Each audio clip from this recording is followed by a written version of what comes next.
Welcome back to The Explainer. So glad you're joining us, because today we're tackling something that literally affects almost every single one of us in this hyper-connected global era.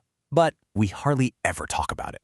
We're doing a deep dive into some really fascinating academic research on cultural mentoring. Basically, we're pulling out a real-world survival guide for working, living, and just communicating abroad. Let's jump right in, because what we're covering today is going to completely shift how you see your interactions with people from all over the world. Okay. I want you to picture this real-world scenario from the research. An American businessman is visiting family friends over in Singapore. He arrives, warmly shakes the hand of his host, and shakes the hand of the host's wife. And then, out of a genuine desire to be polite and egalitarian, he reaches out and shakes the hand of their Thai maid. The result? The maid literally runs away, deeply upset and crying. So why? Well, it's because invisible, deeply ingrained hierarchical rules dictate that a foreigner is automatically of a higher status than a maid. By treating her as an equal, he shattered a cultural boundary he didn't even know existed. This painful misunderstanding hits the nail on the head as to exactly why we need to decode these hidden forces. To stop those catastrophic missteps before they happen, we first got to define what exactly is running the show in these global interactions. Section 1. The Cultural Operating System. What is culture? So what actually is culture anyway? Researchers Linda Beamer and Iris Varner came up with this brilliant metaphor. Think of culture like an operating system. If the human brain is the physical hardware, the actual computer itself, then culture is the Windows or Mac OS running all the software of your day-to-day life. You aren't born with these programs already installed, you download them from your environment. And just like a computer, if you try to run software that was designed for one operating system on completely different hardware, well, it crashes.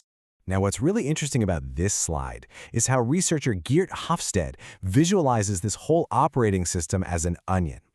Take a look at the outermost layer here. That holds our symbols. We're talking words, gestures, pictures, things that change pretty rapidly. Peel back a layer, and we find heroes, the figures highly prized by that specific society. Below that, rituals. Think about how European soccer players greet each other versus, say, American football players. Now, all of these are totally visible to outsiders, but right there, hidden in the very center, is the unyielding core, our values. These are invisible, they're rarely ever talked about, and they are incredibly hard to explain to someone on the outside. They are the absolute true source code of a culture. Section 2. Categorizing our differences. The clash of dimensions. When we start looking really closely, you'll see that cultures often act as complete mirror images of one another. Take rule enforcement, for example. On one side, we've got universalistic cultures. Picture a carton of plain hen's eggs. These cultures, they're looking for similarities. They rely heavily on rigid generalizations, laws, and rules that apply to absolutely everyone, no exceptions. But on the flip side, we have particularistic cultures. Imagine a totally unique, beautifully decorated Fabergé egg. These societies focus on the unique individual. They respect situational exceptions, and they actually adapt their behavior based on the specific person they're interacting with.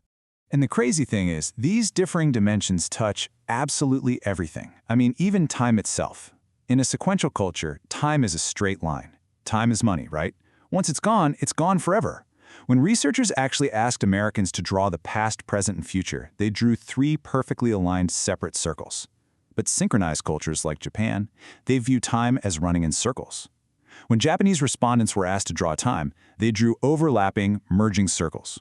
For them, tomorrow is always a new possibility. You can imagine how profoundly that affects the way business deadlines and long-term goals are handled. Or how about status? You gotta ask yourself, is status about winning a race, or is it an inherent privilege you're just born with? Achieving cultures believe you are defined by your personal success. It really doesn't matter who your parents are. It matters if you snag the promotion or win the game.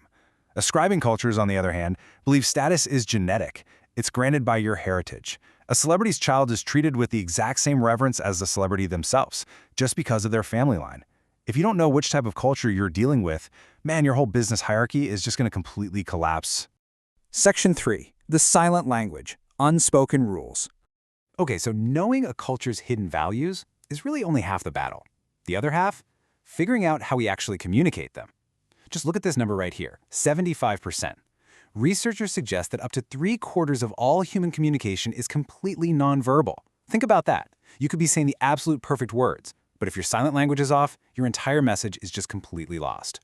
This silent language operates through a bunch of different channels. Take oculesics, for instance, eye contact and facial expressions. Looking a hotel clerk directly in the eyes is perfectly polite in Finland, but over in Japan, it's considered terribly rude. Or think about facial expressions. A smiling Chinese woman might cover her teeth with her hand because showing them is culturally unacceptable, whereas Americans, we constantly flash these wide, toothy smiles that Europeans might actually interpret as kind of fake or forced.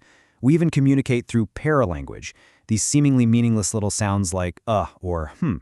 Believe it or not, those carry incredibly distinct, heavy cultural weight depending on exactly where you are in the world.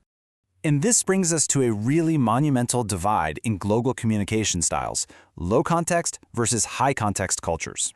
Western countries like the US, Denmark, Germany, they're low context. They favor straight talk. It is the speaker's absolute responsibility to be explicit and crystal clear. But Eastern countries like China and Japan, they are high context. They communicate indirectly. The actual meaning, it's hidden in the surroundings, in those nonverbal cues we just talked about, and in the context itself. In these cultures, it's actually the listener's responsibility to read between the lines. To see how fast this can all go wrong, just imagine this scenario. An indirect communicator from China looks at a broken machine and tells their American counterpart, "We might need more time to fix this." The American, a direct, low-context listener, hears, "Okay, they're going to fix it, it's just going to take a little longer." But because the Chinese speaker comes from a high-context, self-effacing culture, what they are actually saying is, "This is completely broken, and there is no way it can be fixed." You can only imagine the sheer confusion and boardroom fallout a misunderstanding like that creates. Section 4. Surviving culture shock. The emotional roller coaster. Honestly, nothing can fully prepare you for the psychological reality of immersing your brain into a totally new cultural operating system. And this brilliantly illustrates why. We usually think of culture shock as this single, frightening jolt, right? But the research shows it's actually a continuous, cyclical wave of emotions that can last for the entire duration of your stay abroad. It always starts with euphoria. For the first couple of weeks, everything is a fascinating, flawless adventure. But then, reality strikes, plunging you right into stage 2, disillusionment. And let me tell you, this is the hardest part. Your old cultural mind map just fails completely. You suddenly realize you don't even know what you don't know. And the source text points out this isn't just some psychological isolation, it actually manifests as real physical aches, sleeping problems, and even deep depression, literally because your internal operating system is crashing. But if you can survive this phase, you'll reach adaptation, where you start seeing things from multiple perspectives, and finally, integration, where your language skills improve and you actually begin identifying with your new host culture. So how do you actually push through those really dark, depressing days of disillusionment? Well, the research provides some highly actionable survival tactics. First off, maintain contact with home to keep yourself grounded. Second, definitely bond with other expats, but, and this is a big but, be incredibly careful to avoid falling into that cynical us versus them trap where you just sit around complaining about the host culture.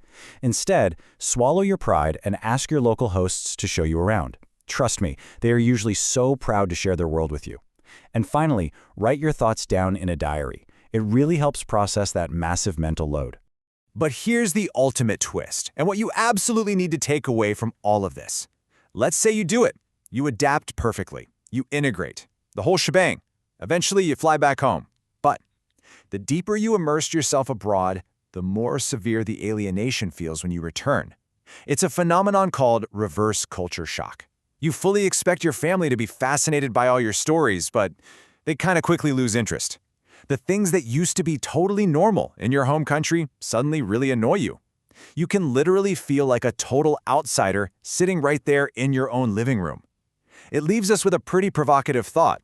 If adapting to a new culture requires completely rewriting your own operating system, can you ever truly go back to the original version of yourself? Definitely something to chew on next time you pack your bags. Thank you so much for joining me on this explainer, and keep your eyes open to the invisible software running the world around you.